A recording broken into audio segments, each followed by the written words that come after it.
exercise choices go, bodybuilding is a lot like carving a statue out of marble. You know, you start with, you know, when I first started with Cote, you kind of look at the size he is, the width of his shoulder girdle, or certain muscles and certain things like that, and then just kind of make little adjustments here and there. You know, there's bodybuilding plans out there you'll often see in like Muscle and Fitness and Men's Health. It's like the 16-week plan. Well, how the hell are you going to know that 16-week plan is going to work for this person? It might work for this guy, it might not work for this guy, it might be completely wrong for this guy. So about every 4 weeks we take progress pictures, which we're going to actually take some today, so you'll get to see that. But then I kind of reassess, okay, what needs work, what's looking good, what's working well, do we need to add more of this in, we need to take some of this out, all this kind of stuff. Right now there's a heavy emphasis on his back and his legs, which both are coming along really well, by the way. Especially his back, but also, you know, obviously you can't leave out the other parts. So we're just kind of chiseling away at it right now, just making little improvements every single week. But every week he comes in, he looks leaner, he looks bigger, he looks fuller. It's, you know, it's we're excited to see what the final product's gonna be. All right, scoring 1 2.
Now we bend.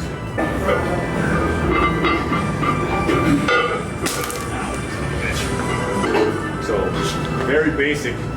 Your strength curve, you are stronger in certain areas on certain lifts than others. For instance, on a bench press, a lot of guys have probably noticed this, women as well. When you take the bar down and bring it right here, it's a lot harder than if you were to just lower the bar maybe 2-3 inches above your chest and then press off like that. You can handle a lot more weight that way. As the range of motion increases, different muscle groups take over. What we're trying to do here is isolate just the top part of his pec right here. So we use the reverse band, so out of the bottom, he gets about maybe 40-50 pounds of resistance out, but he gets the full brunt of the weight from here to here, which is where we want it. Right here, we got other exercises that can take care of that. We want all the weight and all the pump to be at that top part of the motion here. So by overloading with the bands, we can throw more weight on there and overload that top part where he wants it most. Plus it looks cool, it's just another way, you know, we look cooler than other people. It's just, you know, flashy. And this has always been a weak area for me, because I come from a powerlifting background. You just, as much as you get to train, you know, when you don't have the best genetics, some guys can do push-ups and having a fucking amazing chest, you know, so sometimes we gotta, it takes time to build this shit. 2, 3. Yeah, buddy. Yo. Last. 1, 2, 3.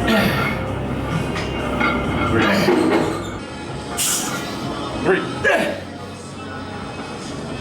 Come on, up.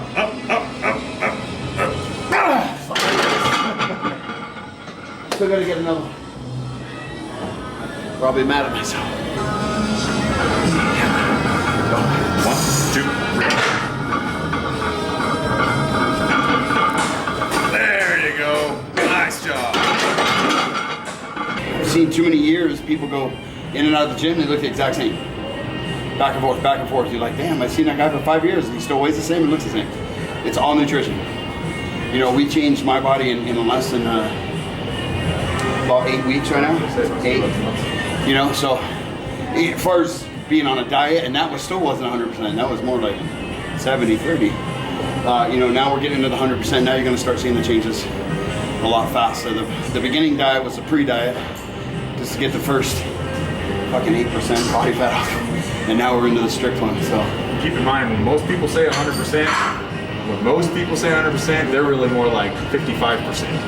They'll have like a salad and then they'll shit the bed eating pizza or something. They'll justify it by eating something bad later on the day. Or, oh, it was after a hard work or something like that. It doesn't matter. Your body won't make adjustments until you give it the stimulus strong enough to. So, you know, it doesn't matter if you have 1 or 2 days of really super clean eating. If you screw that all up by having one day where you just wreck it, it's not going to work.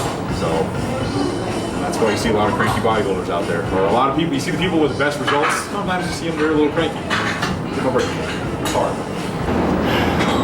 What I'm looking like 13 weeks out. Should be a little better shape, but you're always your own worst critic. You know, I still would just follow whatever Zach and Chris tell me to do. And but you're never in good enough shape, so give me 3%, I'd still think I'm fucking fat. So we'll go in the locker room after, pose a little bit, just for a second, just to kind of get an idea where I'm sitting. Gives them both an idea so they can adjust where they need to adjust. I'm just here to put the work in. They use their minds. Remember that satisfaction is the death of desire. Never satisfied. Can't be satisfied, because the minute you're satisfied, you're done. Then you're just like standing there going, well, I got this fucking shit. I was always taught, marvelous Melvin Anthony, IFBB pro. Most of you guys know who he is. One thing he taught me was, always train for the person you can't see. And that, I think about that every morning. It's written on my mirror. So, you don't know the guy that's training in Boston right now. I don't know him. And I'm gonna get on stage with. So you gotta train for that person you can't see. So every time you go to cheat, go, I bet that fucker's not cheating. You know, stop him from cheating.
Everywhere else except above the nipples.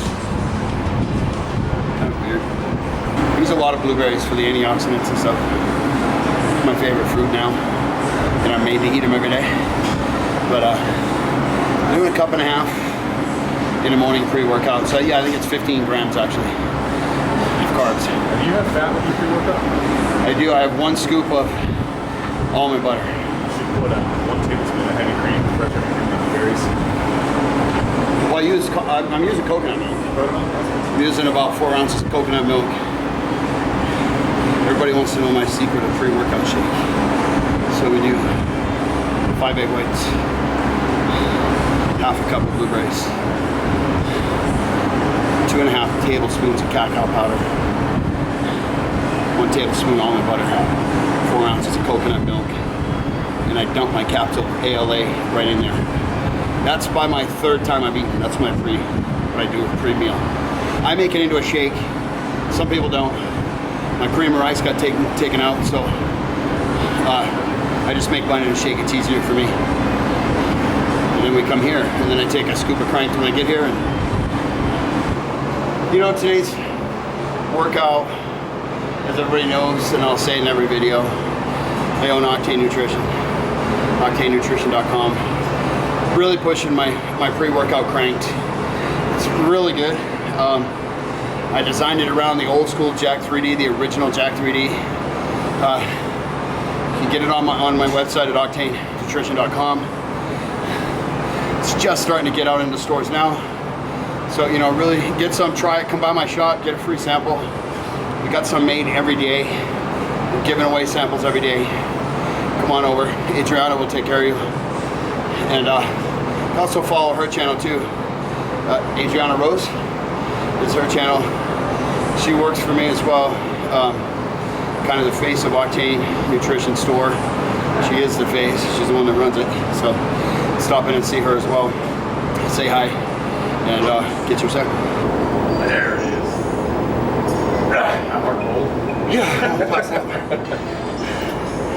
Because I'm not practicing posing yet and I need to. So we'll be bringing, speaking of that, we'll be bringing Chris, the real deal Cormier, in on this. He'll be the posing coach. As he moves back to Palm Springs this weekend, we'll bring him up here in the next few weeks and start working on posing. So it might be right here, it might be in the vault, wherever the fuck he wants.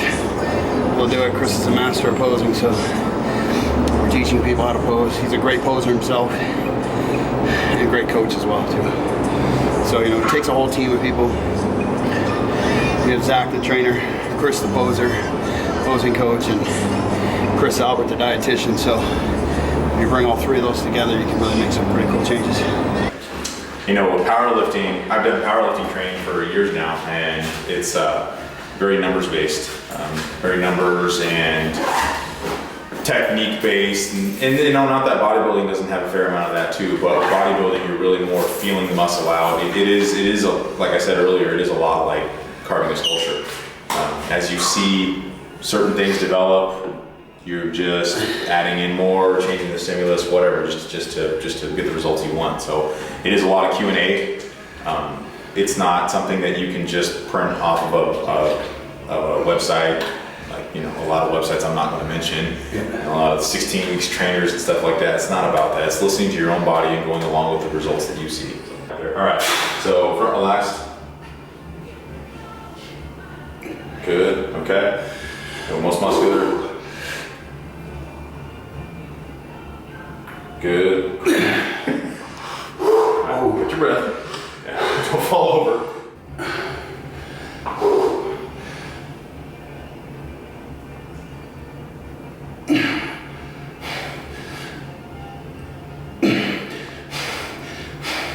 There you go. Remember, I haven't practiced posing and shit. Because I'm not as lean as I wanted to be, but. Oh, you're a hell of a lot leaner today, though.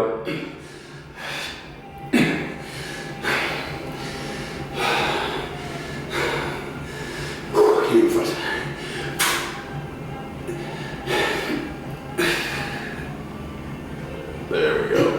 Perfect. Now I need a rest.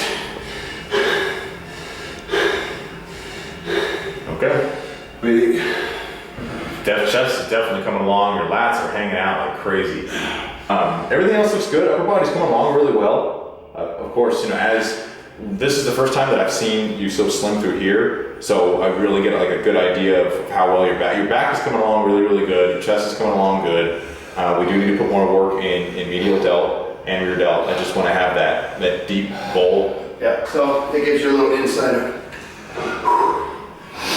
what we got going on. We'll try to do a arm workout next week at some point. And then once we can do that, then we'll start doing a posing routine. So you can, as a diet, I start leaning out again. Try to get all this body fat out first before we fill back up. So this is what I look like now. So just kind of watch the progress and go from there. Don't worry, I'll be in shape. Promise.